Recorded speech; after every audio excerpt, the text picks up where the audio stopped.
Sorry, everybody. Our stream dropped out for a second. We're back. You did not miss a single bit of the action. Just to summarize for a second here, we saw fantastic match between Classic and ByuN. Way closer, way crazier than I think we all were expecting, at least if you got as far as I did in Game 2 back there. And now we're going to be doing Clem versus Cham. Yeah, Clem versus Cham. Yeah. I can't wait to get into that match. Honestly, Cham was really impressive in the group stages. If I can go back on my notes and take a look at this. Cham was in a group with Shin, Solar, and Hearthstone, and I think just like everybody else, I was expecting Shin or Solar or maybe Hearthstone to make an upset, but Cham is just like the ZVZ god of the world, apparently, because he finished in first place in his group in such commanding fashion. I am really thrilled to have him now in the playoffs. Yeah, this is kind of a cool plot twist in our tournament. The fact that he has played so well, and not in any kind of like, oh, he pulled the rug out from under him or he pulled a cheesy move and ran away with the series. No, he played very solid. He looked very, very on top of everything he needed to do in that matchup. We're now in that game. Luckily, we were able to have Mapu pause the game there, so we didn't really miss anything here. Clem, or as I was calling him Clam a second ago, is going to have his SCV coming in here and scouting Cham. And, you know, look, I think despite how good Cham looked, I would still imagine this should be one of the most one-sided matchups of the tournament, just considering, you know, who he's up against. Clem is looking just untouchable.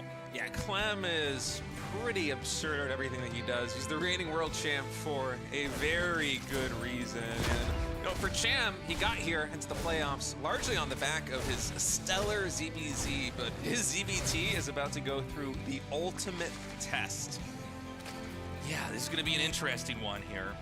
We've got the Reaper just staying here on the edge, kind of skidding around. I think he's looking to see if there's any other opening he can have. He's keeping his queens actually pretty busy in between the main and the natural. And for now, it's going to be, Clem just powering up, just teching into, you know, getting that starport, going into an additional base.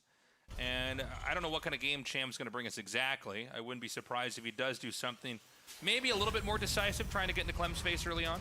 Yeah, I wouldn't be surprised if we saw some more timing attacks out of Cham in this series. His ZVZ was very standard, very macro-focused, loved to go into fast Mutalisks. But here in ZVT against probably the best multitasker in the world right now, in Clem, I'm feeling like if you're Cham, you probably want to try and narrow the scope of the game a little bit and make it more about just kind of one battle or one situation. So I wonder to what extent we are going to see him lean on the side of aggression. And for Clem, I mean, he went for, I believe, a really fast third command center behind this 1-1-1. I think it's the third CC finishing up right now in the main base. And so he is already going to be largely set up for a quite stable mid-game going Hellion, Banshee. First Hellion's now joining forces with this Reaper. This Reaper been such a nuisance already, just buying time. And actually, man, Clem really pushing forward and speed not done just yet, 6 seconds away. But even with the slow links, Cham able to get nice around on those Hellions. This Reaper somehow still finding a way to just cause trouble. I can't believe this Reaper hasn't died yet. Finally gets taken down.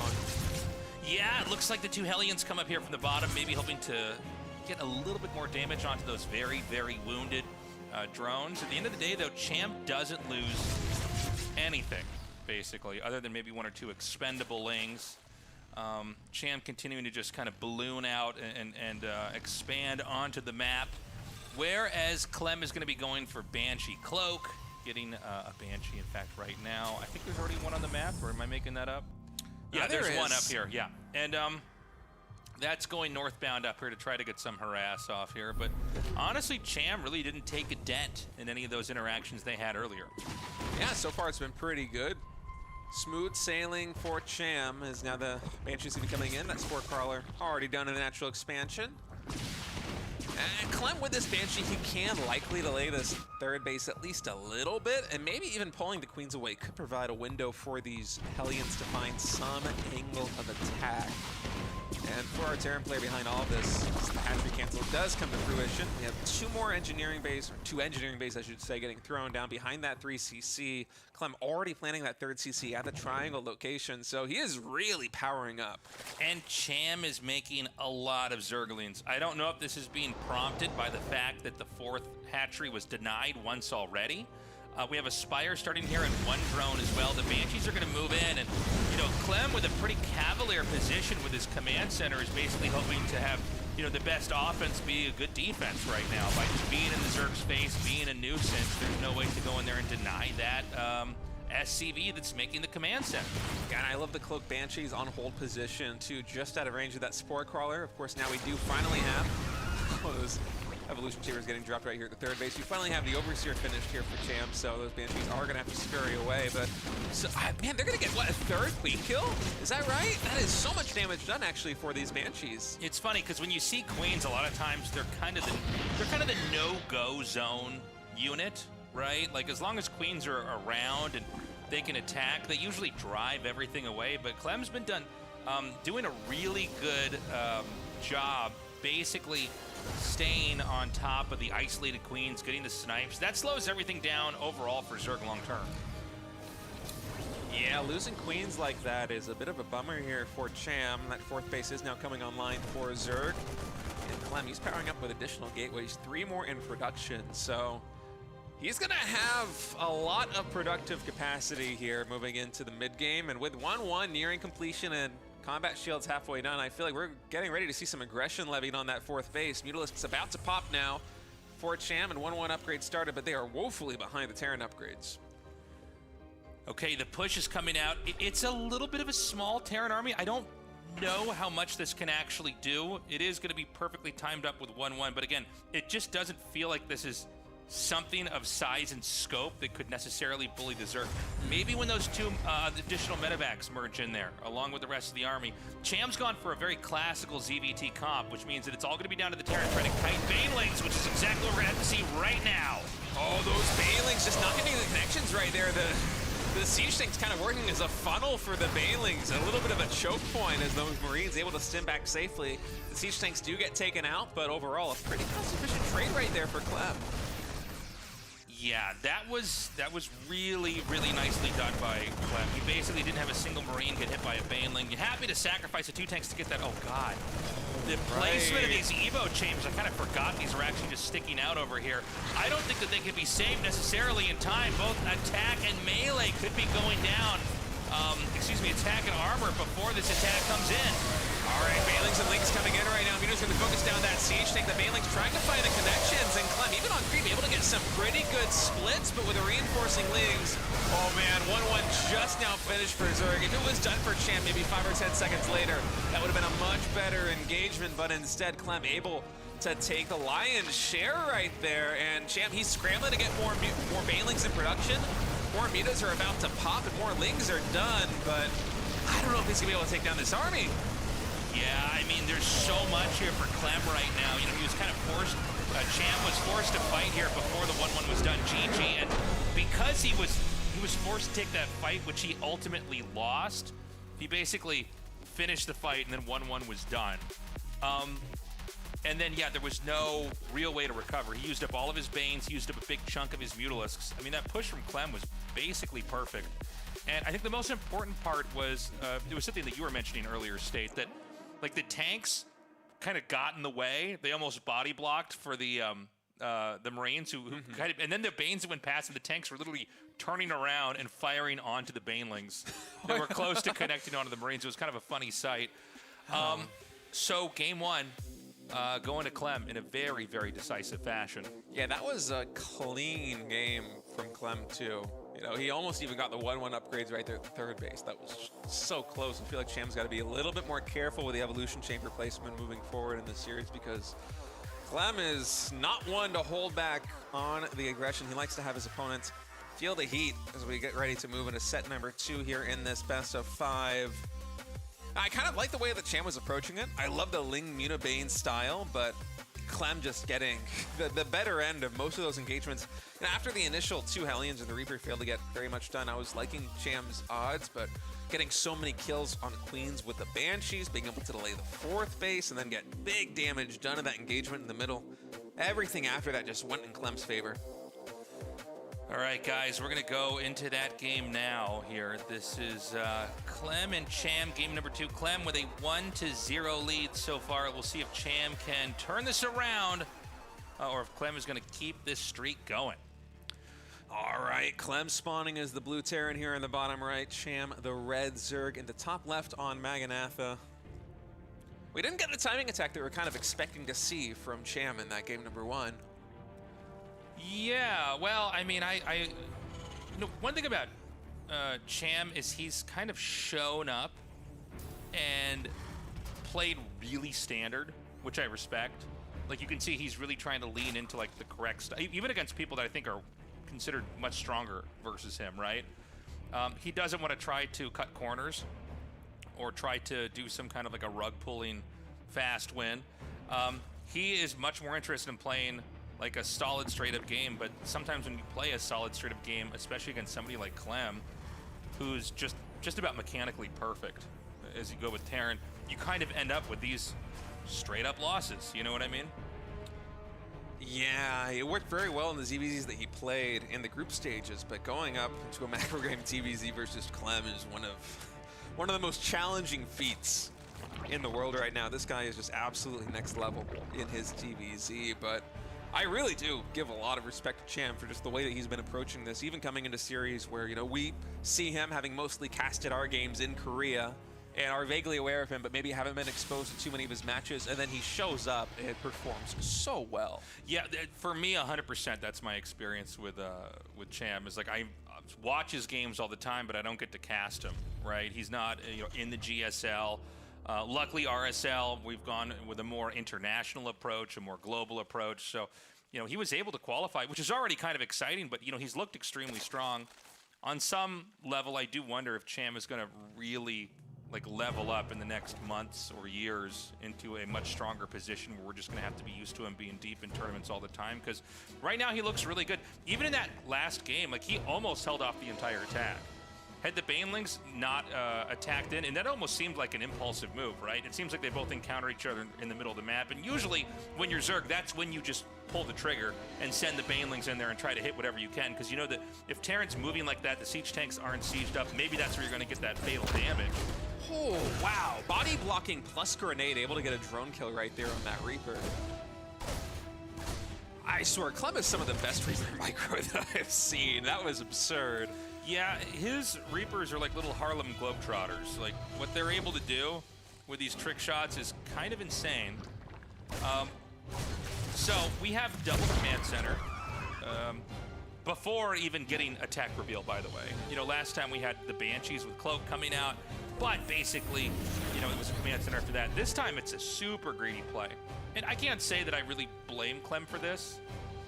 Cham, throughout this tournament, like we already said, is played pretty standard, right? And so, when you're against the most standard of play, generally the best answer for that is to play greedy, right? Is to come in there and say, well, if you're going to play a very textbook ZVT, what I'm going to do is make a third CC fast, because you're probably not going to be able to punish me.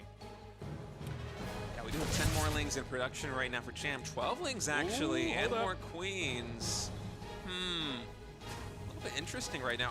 The speed is only about halfway done, so it feels like kind of unexpected timing to be making so many Zerglings right now for Cham. It's when the Hellions are coming out. We actually have a Roach Warren also getting thrown down as he follows up with more drones. Yeah, well, he has the Lings going around, so he might want to do a counterattack. A lot of times when you have the Hellions coming out like this, I think you could do something like run into their main with the Lings and try to punish them that way. Yeah, that's a nice move coming out from Cham, and he was able to do it in a way where Clem just completely got blindsided. The Reaper wasn't in position, and now these Lings, they're going to be coming in the moment that Metabolic Boost finishes right into the natural expansion. Clem, he did keep 2 Hellions and 2 Marines at the natural ramp.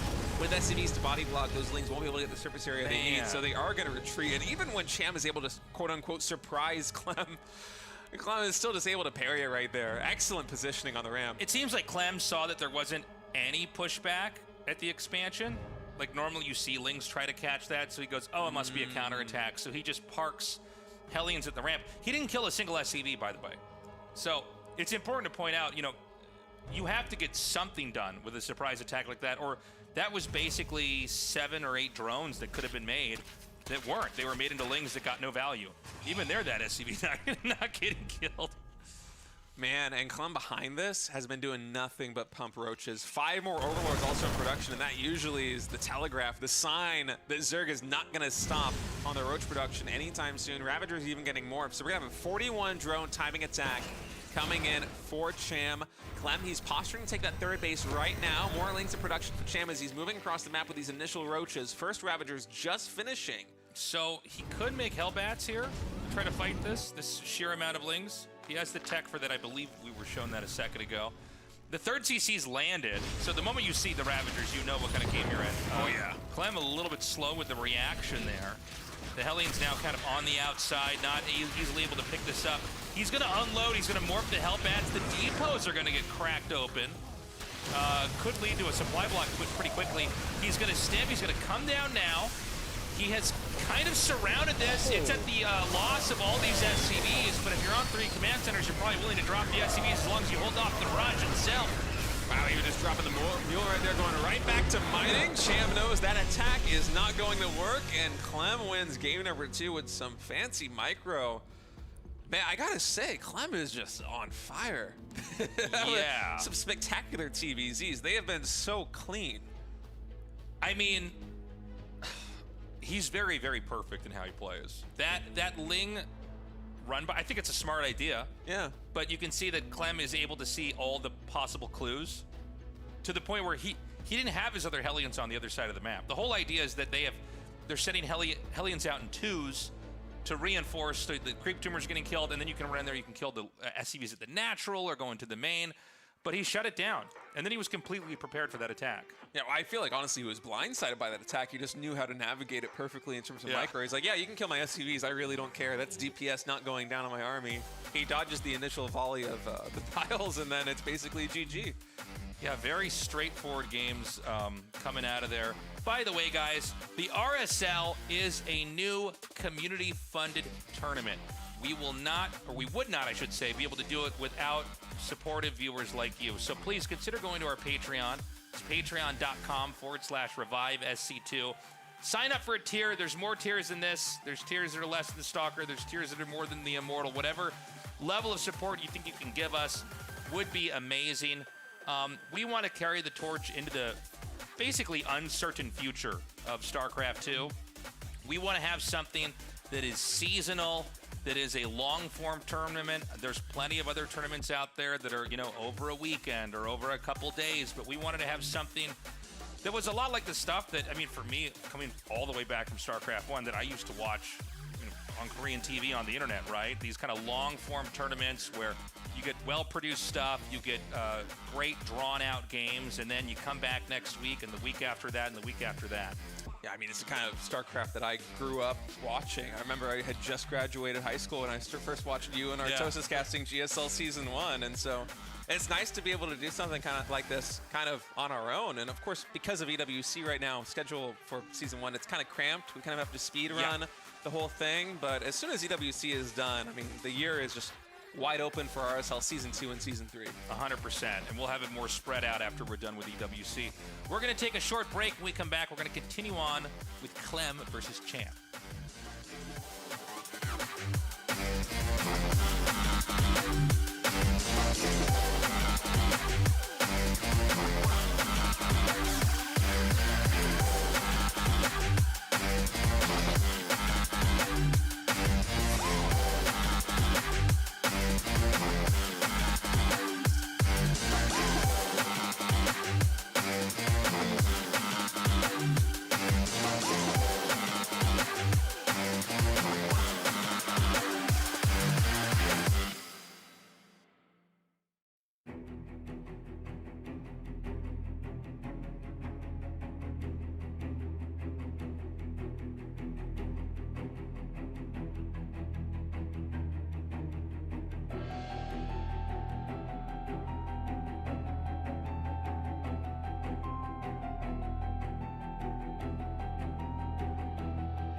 Hello, everybody. We're back, and we're ready to continue on with this best of 5 of Cham versus Clem. I mean, it's looking pretty rough for Cham right now. I would love to see a turnaround. We had it with Classic and ByuN. I don't know if we're going to get it here with Cham Clem. Yeah, Clem looks kind of unstoppable right now.